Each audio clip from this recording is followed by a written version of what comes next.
नमस्कार, जय हिंद, वंदे मातरम। आप सभी विद्यार्थियों का स्वागत है आपके अपने यूट्यूब प्लेटफ़ॉर्म उदय एजुकेशन में। विद्यार्थियों, आज के इस वीडियो में लेके आया हूँ 8वीं बोर्ड परीक्षा की दृष्टि से इम्पोर्टेंट आपके हिंदी विषय के महत्वपूर्ण वस्तुनिष्ठ प्रश्न, जो कि आपके सभी पाठों के मिलाकर मैंने इस वीडियो में शामिल किए हैं। और ये वीडियो आप सभी विद्यार्थियों के लिए वरदान साबित होने वाला है, क्योंकि आपके जितने भी पाठ हैं, उनमें से जो-जो महत्वपूर्ण अवसद के प्रश्न बन रहे हैं, वे सारे के सारे मैं एक ही वीडियो में लेकर आया हूँ। और विद्यार्थियों, इस वीडियो को आपने अंत तक देख लिया तो इस बार आपको हिंदी विषय में अच्छे अंकों के साथ में उत्तीर्ण होने से कोई भी नहीं रोक सकता है। साथ ही आपके अवसद के जितने भी प्रश्न आएंगे पेपर में, इस वीडियो में से एक भी बाहर से प्रश्न नहीं आएगा। तो विद्यार्थियों, ध्यान रखना है, पूरे के पूरे प्रश्न हैं इसी वीडियो में से आएंगे, क्योंकि जो-जो महत्वपूर्ण प्रश्न बन रहे हैं वे सारे के सारे मैं इस वीडियो में लेकर आया हूँ। विद्यार्थियों, मेहनत बहुत ज़्यादा लगी है, तो मेरी मेहनत के लिए आप वीडियो को लाइक और चैनल को सब्सक्राइब ज़रूर कर दीजिएगा। यूट्यूब पे बाकी ऐसा वीडियो कहीं पे भी आपको देखने को नहीं मिलेगा। अलग से अवसद के लिए सभी पाठों के एक ही वीडियो में लेकर आए, ऐसा कहीं पे भी वीडियो नहीं है।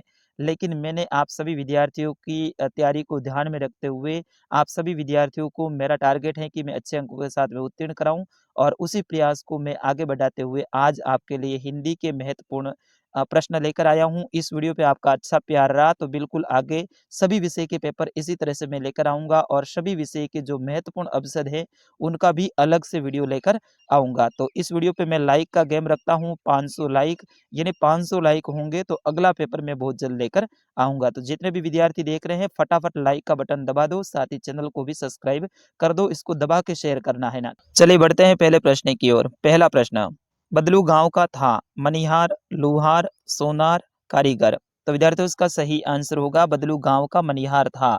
ऑप्शन नंबर क रहेगा इसका सही आंसर। बदलू क्या था? गांव का मनिहार था। चलिए बढ़ते हैं दूसरे प्रश्न की ओर। पहले पार्ट में से ये प्रश्न इंपोर्टेंट बन सकता है। लेखक बदलू को कहा करता था? बदलू मामा, बदलू चाचा, बदलू काका या बदलू नाना? तो विद्यार्थियों, लेखक है वो बदलू को क्या कहा करता था, आप जरूर कमेंट करके बताएं। गांव के सभी बच्चे हैं वो बदलू को बदलू काका कहा करते थे, इसलिए लेखक भी बदलू को बदलू काका ही कहा करता था। ऑप्शन नंबर ग रहेगा इसका सही आंसर। वैसे लेखक के बदलू हैं वो बदलू मामा लगते थे, ठीक है ना, लगते तो मामा थे, लेकिन वो कहता क्या था, बदलू काका कहता था, क्योंकि गांव के सभी बच्चे हैं वो भी उनको बदलू काका ही कहते थे। चलिए तीसरा प्रश्न पहले पार्ट में से महत्वपूर्ण बन रहा है। बदलू कैसा कारीगर था? कठोर परिश्रमी, स्वाभिमानी, सहज सरल, उदासीन? तो विद्यार्थियों, इसका सही आंसर होगा स्वाभिमानी, ठीक है ना। ऑप्शन नंबर ख रहेगा इसका सही आंसर। बढ़ते हैं अगले प्रश्न की ओर। अगला प्रश्न है प्रश्न संख्या 4। बदलू किसकी चूड़ियां बनाता था? सोने की, चांदी की, लाख की, उपयुक्त सभी? तो विद्यार्थियों, बदलू हैं वो लाख की चूड़ियां बनाता था। तो ऑप्शन नंबर ग रहेगा इसका सही आंसर। तो पहले पार्ट में से इस तरह से आपके 4 प्रश्न महत्वपूर्ण बन रहे हैं। फिर उसके बाद में दूसरा पार्ट, दूसरे पार्ट के 5वां प्रश्न है कि निमित्त शब्द का अर्थ है। बहुत इंपॉर्टेंट ये प्रश्न आ सकता है। तो निमित्त शब्द का अर्थ है वो क्या होता है? तो इसका सही आंसर होगा कारण, ठीक है ना। ऑप्शन नंबर ग रहेगा इसका सही आंसर। निमित्त का मतलब होता है कारण। प्रश्न संख्या 6 है, बस की यात्रा नामक पाठ के लेखक हैं? तो विद्यार्थियों, इसका सही आंसर होगा ऑप्शन नंबर ख हरिशंकर परसाई। बस की यात्रा जो पाठ है इसके लेखक हरिशंकर परसाई हैं। फिर उसके बाद में अगला प्रश्न है प्रश्न संख्या 7। बस की यात्रा में बस कैसी थी? तो विद्यार्थियों, इसका सही आंसर होगा वो होगा आपका ऑप्शन नंबर ग वयोवृद्ध थी। कैसी थी? वयोवृद्ध थी। यहाँ पे जवान प्रौढ़ ये आपको ध्यान रखना है, इसमें आपको सही आंसर क्या करना है? वयोवृद्ध। विद्यार्थियों, वीडियो अच्छा लग रहा है तो आप वीडियो को लाइक, साथ ही वीडियो को अंत तक देखिएगा जरूर। चलिए 8वां प्रश्न है, लेखक हरे भरे पेड़ों को क्या समझ रहे थे? जीवनदाता, मित्र, दुश्मन, हितैषी? तो लेखक हरे भरे पेड़ों को क्या समझ रहे थे विद्यार्थियों? दुश्मन समझ रहे थे। क्या समझ रहे थे? दुश्मन। तो ऑप्शन नंबर ग रहेगा इसका सही आंसर। अगला प्रश्न है, दीवाने संचार में संबंध रखते हैं? आत्मीयता का, स्नेह का, कटुता का, सम्मान भाव का? तो विद्यार्थियों, इसका सही आंसर होगा वो होगा आपका ऑप्शन नंबर ग सम्मान भाव का रखते हैं। कैसा रखते हैं? सम्मान भाव का रखते हैं। फिर उसके बाद में 10वां प्रश्न है, दीवाने किन को तोड़कर प्रस्थान करते हैं? तो विद्यार्थियों, दीवानों किन को तोड़कर प्रस्थान करते हैं? बंधनों को तोड़कर। ऑप्शन नंबर क रहेगा इसका सही आंसर। कष्ट, बाधाएं, मान्यताएं, इनमें से आपका सही आंसर क्या होगा? बंधनों को तोड़कर प्रस्थान करते हैं। फिर उसके बाद में अगला प्रश्न है, दीवाने भीख मंगों की दुनिया में क्या लुटा कर जाते हैं? तो विद्यार्थियों इसका सही आंसर है प्यार लुटा कर जाते हैं। क्या लुटा कर जाते हैं? प्यार लुटा कर जाते हैं। विद्यार्थियों ये जितने भी प्रश्न मैं बता रहा हूँ, इन्हीं में से आपके पेपर में प्रश्न आएँगे, 101% मैं श्योर हूँ, क्योंकि जो महत्वपूर्ण प्रश्न बन रहे हैं वे सारे के सारे प्रश्न मैंने इस वीडियो में सम्मिलित किए हैं, तो आप वीडियो को पूरा देखिएगा। चलिए 12वां प्रश्न है, पाँखों शब्द का अर्थ है। तो विद्यार्थियों इसका सही आंसर होगा, पाँखों शब्द का अर्थ होता है पंखों, यानी पंख होते हैं ना, उन्हीं को पाँखों कहा जाता है। तो ऑप्शन नंबर ग रहेगा इसका सही आंसर। अगला प्रश्न है, पक्षी और बादल संदेश देते हैं। पक्षी और बादल हैं वो क्या संदेश देते हैं? ईश्वर का, विश्व बंधुत्व का, प्रकृति की मनोरमता का, या फिर सम्मान करने का? तो विद्यार्थियों इसका सही आंसर होगा, विश्व बंधुत्व का संदेश देते हैं, यानी विश्व में भाईचारे का संदेश है वो देते हैं। अगला है, भगवान के डाकिये कहा गया है। पक्षी को, बादल को, पक्षी और बादल को, नदी और पहाड़ को। तो भगवान के डाकिये किसे कहा गया है? पक्षी और बादल दोनों को कहा गया है। तो इसमें आपका ऑप्शन नंबर ग रहेगा सही आंसर। देखिए पहले में पक्षी हैं, दूसरे में बादल हैं, लेकिन इन दोनों को कहा गया है, इसलिए अपने ऑप्शन 3 में सही आंसर है, इसलिए अपन ऑप्शन 3 सही करेंगे इसका सही उत्तर। अगला प्रश्न है, फलना फूलने का अर्थ है। ये आपके पाठ में से प्रश्न बन रहा है। तो फलना फूलना का अर्थ है, तो इसका सही आंसर होगा विद्यार्थियों ऑप्शन नंबर ग, खुश होना। ठीक है ना? फलना फूलने का मतलब क्या है? तो इसमें आपका सॉरी खुश होना नहीं है, यहाँ पे उन्नति करना है। ठीक है ना? ऑप्शन नंबर ग रहेगा इसका सही आंसर। फलने फूलने का मतलब होता है उन्नति करना, यानी आगे बढ़ना। अगला प्रश्न है, क्या निराश हुआ जाए पाठ के लेखक हैं? क्या निराश हुआ जाए पाठ के लेखक कौन है, यह आपको बताना है। तो विद्यार्थियों इसका सही आंसर होगा हजारी प्रसाद द्विवेदी जी, इस पाठ के लेखक हैं। कौन है? हजारी प्रसाद द्विवेदी। तो ये प्रश्न आ सकता है, 101% ये इंपॉर्टेंट है, अच्छे से याद कर लीजिएगा। फिर उसके बाद में बढ़ते हैं अगले प्रश्न की ओर। अगला प्रश्न है प्रश्न संख्या 17, लेखक ने टिकट बाबू को कितने का नोट दिया? तो लेखक ने टिकट बाबू को कितने का नोट दिया? 100 रुपए का नोट दिया था। ठीक है ना? 100 का नोट दिया था। तो ऑप्शन नंबर ख रहेगा इसका सही आंसर, 100। फिर उसके बाद में अगला प्रश्न है, यह सबसे कठिन समय नहीं, कविता की कवयित्री है, यानी ये कविता है वो किसने लिखी? ये सबसे कठिन समय नहीं। ये भी प्रश्न वेरी वेरी मोस्ट इंपॉर्टेंट है विद्यार्थियों, और लगभग ये आएगा आपके पेपर में, सीधा ही छपेगा, जिस तरह से यहाँ बताया गया है वैसा ही छपेगा। तो इसका सही आंसर होगा ऑप्शन नंबर ग, जया जादवानी। ठीक है ना? ऑप्शन नंबर ग रहेगा इसका सही आंसर 18वें में। फिर उसके बाद में अगले प्रश्न की ओर बढ़ते हैं, कविता में तिनका कहाँ है? तो कविता में तिनका कहाँ है विद्यार्थियों? सोच में है। किसकी सोच में? चिड़िया की सोच में। तो ये भी आपको ध्यान रखना। तो प्रश्न आ सकता है चिड़िया की सोच में है, तो आपको लिखना है तिनका। अगर प्रश्न ऐसा है कविता में तिनका कहाँ है, तो सोच में। फिर उसके बाद में अगला प्रश्न है प्रश्न संख्या 20, थामने को बैठा है हाथ एक, किसे थामने के लिए कहा गया है?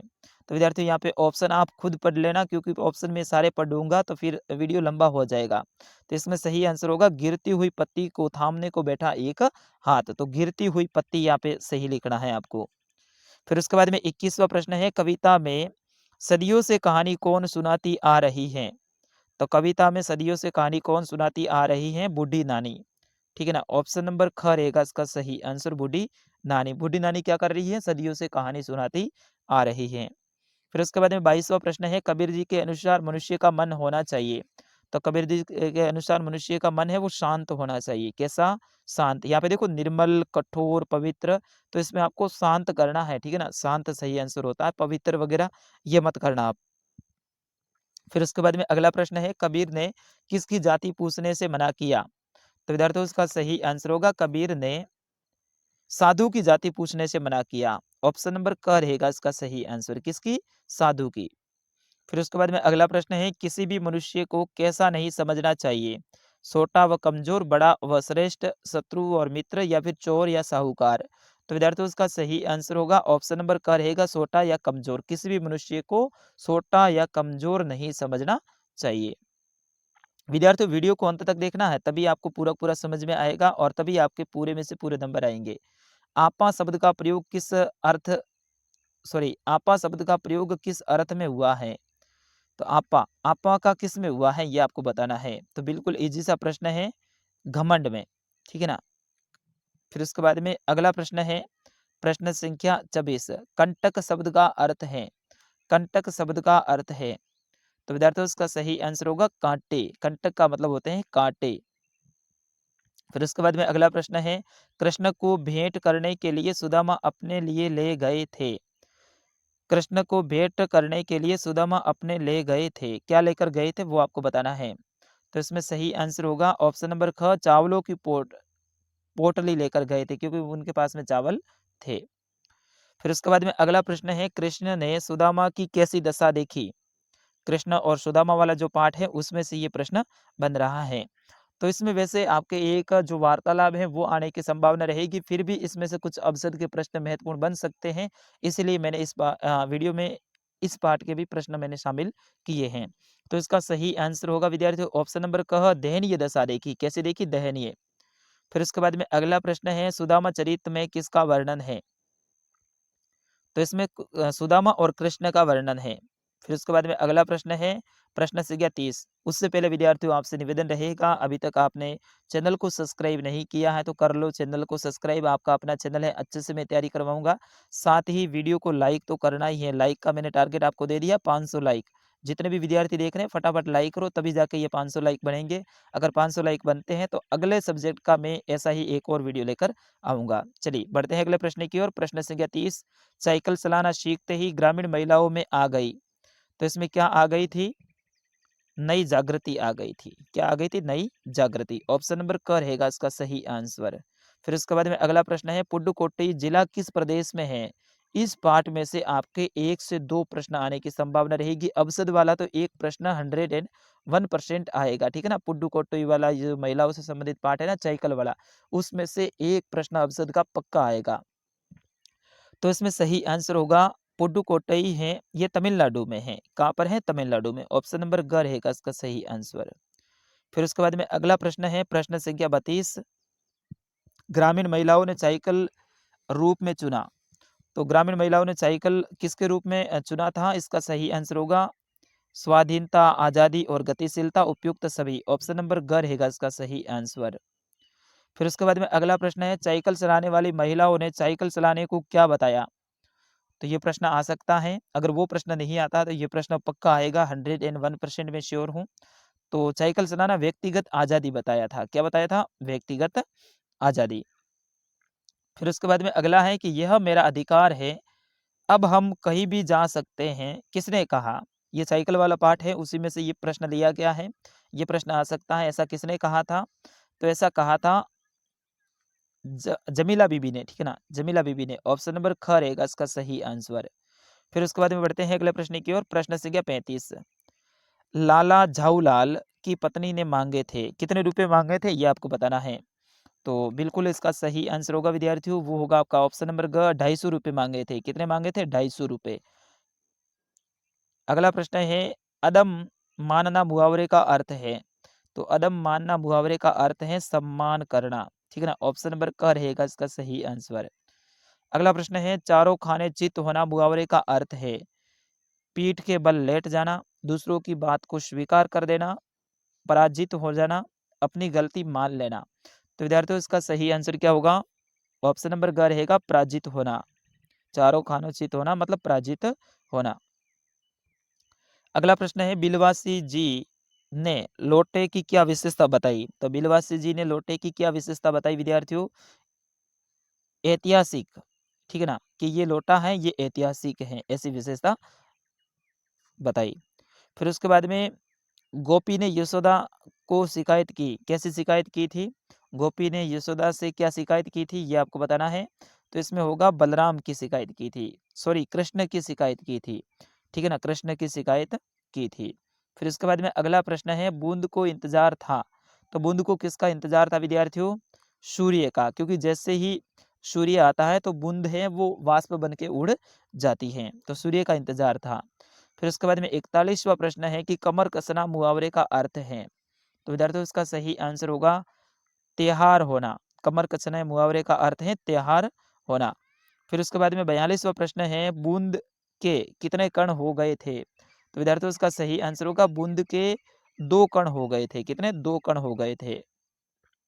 प्रश्न संख्या 43 है, कहानी में सांप प्रतीक है।